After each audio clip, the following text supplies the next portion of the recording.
We've been messing around with circuit calculations. It's about time we actually start to build some ourselves. So to do that, we're going to be utilizing breadboards and the little components that we use to help create that. So how a breadboard works is it's not something that you can eat, so please don't try it. It doesn't taste good, trust me. It's basically a big electric component where we can insert leads and wires of different components to continue a current through a certain circuit. And the way we do that is through the rows.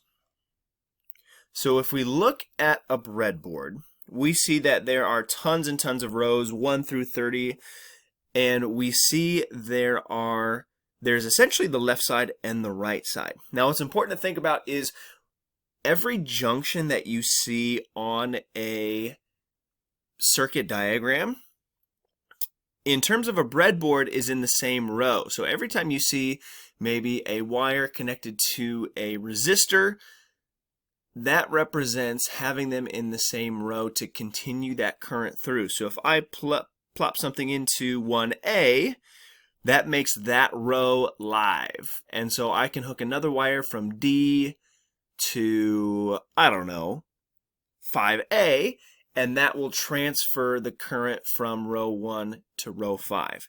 Now, one thing to keep in mind is even if we put something in row 1, it does not take the current into the other side. We need to physically bridge that gap with a wire or a switch or a light in order to kind of energize the row on the other side. So a few guidelines and tips as we're creating these breadboards.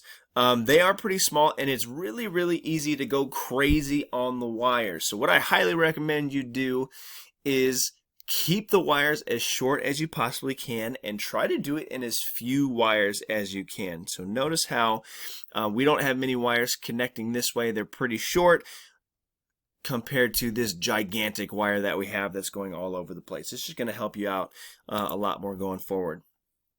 So let's try to create a circuit with the breadboard.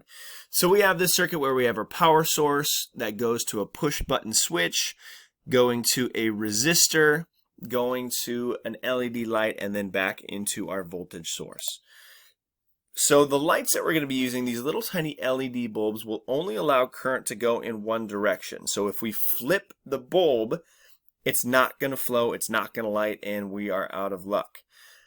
So if you look at one of the bulbs, there is a longer wire, like here on the right, and a shorter wire, like here on the left. The shorter wire is our negative lead. The longer wire is our positive lead. So the question is, which one do we put in first? And if we look back at our circuit, the flow is going from positive to negative. So we want to make sure that we have a positive side of our LED leading to the negative side and back into our voltage source right there. So we're always going the long side, the positive first, and then into the short side or the negative second. Now we also have some resistors, and we've got these cute little guys. So we have kind of this ceramic coating with different lines that represent how much resistance this has, and it's going to allow us to control the amount of current that's flowing through the circuit. Why that's important is if we get too much current going through our light bulb, it's going to blow the fuse and break our bulb, which was not good. So we always need to make sure that we have at least a 10 ohm resistor to make sure that everything is safe within our circuit. And kind of the last little chunk is the push button switch. So when you place this in your breadboard, if you see kind of the U shape like we have right here, those should be in the same row together. So if I were to put this in row number 1, in row number 1, it will transfer the current across the switch into row number, 4 going on the other side. So the U should always be in the same row. And then when we press it, it's going to close our system and it's going to allow current to flow through. So let's actually build that circuit that we're talking about. I'm going to kind of show you how to use a breadboard to make the circuit that we showed just a little bit earlier. So we're trying to get our power source to our switch, to our resistor, to our light bulb, and back out. So when you guys are dealing with your breadboards, you're going to have a voltage source that you're going to be hooking up to one of these little wires, one of these little leads. So we need to be able to take the voltage from the source, and we're going to use that to power our breadboard. So what I'm going to do is, let's start this off nice and easy. I'm just going to stick this over here in J1. So I'm going to take that wire, I'm going to jam it right in there. So essentially what I'm doing is I'm leaving that wire out so I can hook up my power source right to that guy. And that is going to bring the current in. And now row 1 is energized. So all of these spots are part of my circuit that I can turn into a junction. I'm going to rotate this guy out of here just so we've got a little bit more space. So now we have power in row 1 on the right side. On our schematic, it looks like the next thing we have is a switch. And we need to make sure that our switch is positioned so that kind of our upside down U shape is going to be in the same row, in particular that energized row. So I'm going to kind of flip this over. I'm going to make sure that my switch, part of them are in row 1 because that's where our current is now. So my current is coming into row 1. It's going through my switch, and now I've got current in row 3. So my switch, I can press this, and that's going to allow current to go through once I have my full circuit. Okay, so we've got power in row 3. In our schematic, the next thing we need is our resistor. So I'm going to hook one end of our little resistor into row 3 to continue that current, and then maybe, I don't know, let's jump down to row 10 just for kicks and giggles. Row 10. And I'm going to stick our resistor wire in row 10. So now I've carried that current from row 3 through my resistor all the way down to row 10. So we have our switch, we have our resistor, now we need our LED bulb.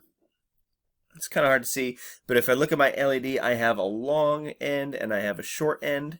So remember that long end is your positive end, the short end is your negative end, and we always want to go positive to negative. So I'm going to take the long end and I'm going to stick that somewhere in row 10 because that's where we've got current going on. And I'm going to put the negative end, the short end, in a different row. So let's say, I don't know, 14. Sounds good. No real pattern, just kind of based on the length of our components right there. Now, if I really wanted to, I could put it over into the other side to give that power, but we don't really need to now. So if we look at my current, it's going from my power source through my red wire, energizing row 1. It's going through my switch into row 3. It's going into my resistor all the way down to row 10. And it's going from row 10 into my bulb, from the long end to the short end into row 14. And the last thing we need to do is we need to make sure that circuit is complete. So I need to grab another wire. I like to use the black wire because that kind of shows my output. And I'm going to stick that in another position in row 14. So I can connect that back to my power source. Now that we know how to build circuits using a breadboard, we need to learn how to actually measure those quantities using what we call a multimeter. And it's this really cool instrument that we can measure voltage, we can measure current, we can measure resistance all in the same machine, but it is super important that we know exactly how to do it so that we protect the multimeter and we get the results that we're looking for. So if you are looking to measure voltage, we want to find the voltage drop across certain pieces. So if you think about finding the voltage drop, the first thing you want to do is you want to set your multimeter to the DC range. Now, the one on the right is a little bit outdated. Another way to see the DC version is if it's a solid line over a dotted line. And we need to measure across a component. We need to see how the voltage is dropping from one start to the other. So what we're going to do is we're going to take our positive lead and we're going to attach it first, and then we're going to do our negative lead. So this gives us the voltage drop over the entire circuit. If we want to find the voltage drop of the switch, we're going to do the positive first, and then we're going to do the negative second. So we're seeing how much that voltage is changing across the switch. Do the exact same thing for the resistor and the exact same thing for the light. So voltage isn't too bad. We're just looking for the drop across one of our components. Now let's talk about current, because this one's a little bit more difficult. So we're going to change our multimeter to measure current in the proper range, making sure it's DC. And what we need to do is we need to make sure that the current goes through the multimeter. So what that might mean is we may need to actually break that circuit so that the current flows through the multimeter instead of through the circuit itself.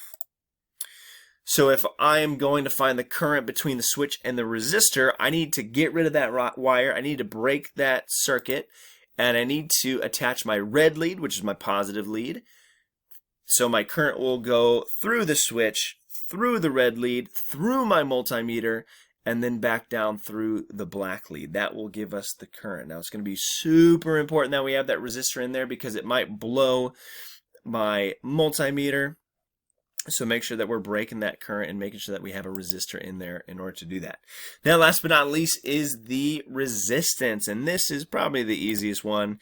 We want to make sure that we are in the ohms range, so we're actually measuring resistance. And I need to figure out what is the resistance of the actual component that's being tested.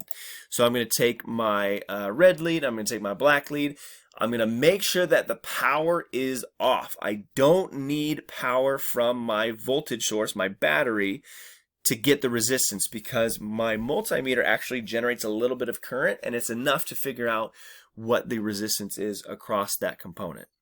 So please, please, please make sure the power is off, or else it's going to blow a fuse in my multimeter. So I'm going to make sure that my battery or my voltage source is completely disconnected, and then I'm just going to touch my leads across the item that I want to find my resistance for. So for my switch, it looks something like this. For my resistor, I could do something like this for my light, and that's going to give us a nice little resistance reading on our multimeter.